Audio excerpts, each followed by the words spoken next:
2004 మే 17 భారతదేశ 13వ ప్రధానమంత్రిగా సోనియా గాంధీని ప్రకటించారు. తల మీద గొడ్డలితో నరికి నరికి నరికి కానీ అదే రోజు రాత్రి అప్పటి రాష్ట్రపతి అయిన అబ్దుల్ కలాం గారు బయటకు వచ్చి సోనియా గాంధీకి దేశానికి ప్రధానమంత్రి అయ్యే అర్హత లేదని ప్రకటించారు. తర్వాత మన్మోహన్ సింగ్ గారు ఈ దేశ 13వ ప్రధానమంత్రిగా బాధ్యతలు స్వీకరించారు. ఇదేంద్రిద్యా ఆఫర్ ఇచ్చినట్టుంది నాకా రే చిన్న కథ కదిరిద్యా.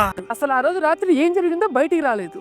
సుభాష్ అగర్వాల్ అనే ఆర్టీఐ యాక్టివిస్ట్ ఒకరు ఆ రోజు రాత్రి ప్రధానమంత్రి అభ్యర్థిని మార్చడానికి కారణం ఏంటి, అసలు ఆ రోజు రాత్రి ఏం జరిగిందో చెప్పమని సుప్రీం కోర్టులో పిటిషన్ వేసాడు. దానికి రాష్ట్రపతి భవన్ స్పందిస్తూ సోనియా గాంధీ తన ప్రధానమంత్రి హక్కును కోల్పోవడానికి కారణం అప్పటి బీజేపీ పార్టీ అధ్యక్షుడైన సుబ్రహ్మణ్య స్వామి అబ్దుల్ కలాం గారికి రాసిన ఒక లెటర్ వల్ల అబ్దుల్ కలాం గారు ఆయన నిర్ణయాన్ని మార్చుకున్నారని వాళ్ళు చెప్పారు. ఆ లెటర్ లో ఏముందో తెలుసుకునే ముందు మీరు ఒక విషయం తెలుసుకోవాలి. అదేంటంటే ఈ పార్టీకి మీకు ఈ వీడియో నచ్చింది, ఈ వీడియో నచ్చుంటే ఈ వీడియోకి ఒక లైక్ వేసి ఇలాంటి వీడియోలు డైలీ చూడడానికి మన ఛానల్ సబ్స్క్రైబ్ చేసుకోండి.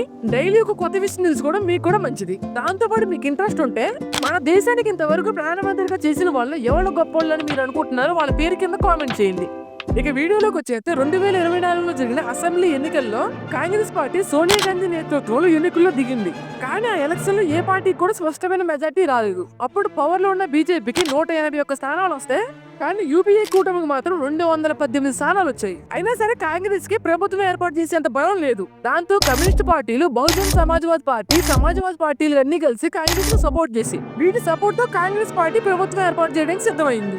దాంతో పాటు అప్పటి రాష్ట్రపతి అయిన ఏపీజే అబ్దుల్ కలాం గారు కూడా వీళ్ళ మెజార్టీని గుర్తించి రాష్ట్రపతి భవన్ నుండి ప్రభుత్వం ఏర్పాటు చేయడానికి ఆహ్వానం ఇచ్చారు. తర్వాత రాహుల్ గాంధీ, ప్రియాంక గాంధీ తప్ప కాంగ్రెస్ పార్టీలో ఉన్న అందరూ కలిసి సోనియా గాంధీని ప్రధానమంత్రి అభ్యర్థిగా ఎన్నుకున్నారు. రాహుల్ గాంధీ, ప్రియాంక గాంధీ దీనికి ఒప్పుకోపోవడానికి కారణం ఏంటంటే ఇందిరాగాంధీని, రాజీవ్ గాంధీని ప్రధానమంత్రి పదవులో ఉండగానే చంపారు. అలాగే సోనియా గాంధీని కూడా చంపుతారేమనే భయంతో వాళ్ళ అమ్మను కాపాడుకోవడం కోసం మాత్రమే ఈ నిర్ణయం తీసుకున్నారు. అయినా సరే సోనియా గాంధీ పార్టీ విడిపోకుండా ఉండడం కోసం ప్రధానమంత్రి అభ్యర్థిగా నుంచోవడానికి ఒప్పుకుంది. 2004 మే 17 సోనియా గాంధీ ప్రధానమంత్రిగా ప్రమాణ స్వీకారం చేయడానికి రాష్ట్రపతి భవన్ నుండి అపాయింట్మెంట్ కూడా వచ్చింది. సోనియా గాంధీ భారతదేశ 13వ ప్రధానమంత్రిగా కాంగ్రెస్ పార్టీ కూడా ప్రకటించింది.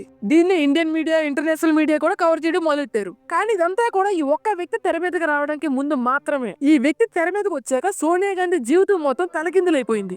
ఈ వ్యక్తి ఎవరో కాదు, మాజీ మంత్రి, బీజేపీ పార్టీ అధ్యక్షుడైన సుబ్రహ్మణ్య స్వామి గారు. ఈయన సోనియా గాంధీ గారి సిటిజన్షిప్ పైన ఆయనకున్న అనుమానాన్ని ఒక లెటర్ రూపంలో రాసి అప్పటి రాష్ట్రపతి అయిన అబ్దుల్ కలాం గారికి చెన్నై నుంచి పోస్ట్ చేసి ఢిల్లీకి పంపారు. ఈయనందరూ ఏం రాశారంటే సోనియా గాంధీ ఈ దేశ మహిళ కాదు, ఆవిడ ఇక్కడ పుట్టలేదు, ఆవిడ ఇటలీకి చెందిన మహిళ, ఆవిడ అసలు పేరు అడ్యూజ్ ఆంటినో మోనియో. కానీ రాజీవ్ గాంధీ గారు ఆవిడని ప్రేమ వివాహం చేసుకున్నాక ఆవిడ గాంధీ కుటుంబానికి కోడలైందని ఆవిడ పేరు సోనియా గాంధీగా మార్చుకుని 11 సంవత్సరాల తర్వాత ఇండియన్ సిటిజన్షిప్ ఆఫ్ న్యాచురలైజేషన్ కి అప్లై చేసుకుని 1983లో ఇండియన్ సిటిజన్ గా మారిందని. కానీ సుబ్రహ్మణ్య స్వామి గారు అదే లెటర్ లో ఇంకో విషయం కూడా రాశారు. అదేంటంటే భారత రాజ్యాంగంలోని ఇండియన్ సిటిజన్ యాక్ట్ లో ఉన్న ప్రొవిజన్ ప్రకారం మన దేశానికి చెందిన పౌరులు ఎవరైనా సరే వేరే దేశంలో సిటిజన్షిప్ పొందినప్పుడు వాళ్ళకి ఆ దేశంలో ఎటువంటి రూల్స్ వర్తిస్తాయో ఆ దేశం నుంచి వచ్చి మన దేశంలో సిటిజన్షిప్ పొందిన వాళ్ళకు కూడా అవే రూల్స్ వర్తిస్తాయని క్లియర్ గా మెన్షన్ చేశారు. మీకు అర్థమైనా చెప్పాలంటే ఈ వీడియో చూస్తున్నావు కదా, నువ్వు ఇటలీకి చెందిన ఒక అమ్మాయిని ప్రేమించి పెళ్లి చేసుకున్నావు అనుకో, మీ సింగిల్ మగానికి అంత సీన్ లేదని కానీ జస్ట్ ఊహించుకో. చావు దెబ్బ కొట్టాడు. పెళ్లి చేసుకున్నాక నీకు ఆ దేశంలో సిటిజన్షిప్ వచ్చింది. తర్వాత నువ్వు ఎంత గొప్పవాడమైనా, నీకు ఎంత ప్రజాదరణ వచ్చినా సరే నువ్వు ఆ దేశంలో ప్రధానమంత్రి అభ్యర్థిగా పోటీ చేయలేవు, ప్రధానమంత్రి అవ్వలేవు. సేమ్ అదే రూలు ఆ దేశం నుంచి వచ్చి మన దేశంలో ఉన్న వాళ్ళు కూడా అప్లై అయ్యింది. మరి దీని ప్రకారం సోనియా గాంధీ గారు ఎట్లయ్యే కాబట్టి మన దేశంలో ప్రధానమంత్రి అయ్యే హక్కు లేదని సుబ్రహ్మణ్య స్వామి గారు అప్పటి రాష్ట్రపతి అయిన అబ్దుల్ కలాం గారికి లెటర్ లో వివరించారు.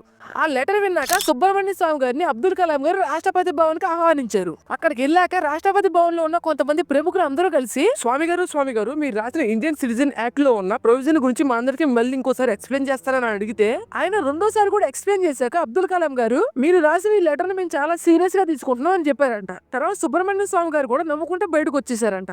నీకు భలే హ్యాపీ ఉండదు కదరా నీకా. తర్వాత రాష్ట్రపతి అయిన అబ్దుల్ కలాం గారు సోనియా గాంధీకి ఒక లెటర్ రాసి జరిగిందంతా ఆవిడకి వివరించి ప్రధానమంత్రిగా ఇంకొక లెవెల్ అన్నా ఎన్నుకోమని చెప్పారంట. తర్వాత కాంగ్రెస్ పార్టీ అంతా కలిసి ఆర్థిక వ్యవహారాల్లో సిద్ధహస్తుడైన మన్మోహన్ సింగ్ గారిని ప్రధానమంత్రిగా చేద్దామని అందరూ నిర్ణయించుకున్నారు. తర్వాత 2004 మే 22న మన్మోహన్ సింగ్ గారు భారతదేశ 13వ ప్రధానమంత్రిగా ప్రమాణ స్వీకారం చేశారు. బీజేపీ లీడర్ సుబ్రహ్మణ్య స్వామి గారు రాసిన ఒక్క లెటర్ వల్ల సోనియా గాంధీ గారి జీవితం మొత్తం తలకిందులైపోయింది. సరే, ఇండియన్ సిటిజన్షిప్ యాక్ట్ పైన మీ అభిప్రాయాన్ని కామెంట్ చేయడంతో పాటు ఇలాంటి వీడియోస్ మీరు డైలీ చూడడానికి ఇప్పుడే మన ఛానల్ కి సబ్స్క్రైబ్ చేసుకుని బెల్ ఐకాన్ ఆన్ లో పెట్టుకుని చాలు. సరే, నేను మళ్ళీ మిమ్మల్ని ఇంకో మంచి వీడియోలో కలుస్తాను. This is Hari signing off. Meet next video.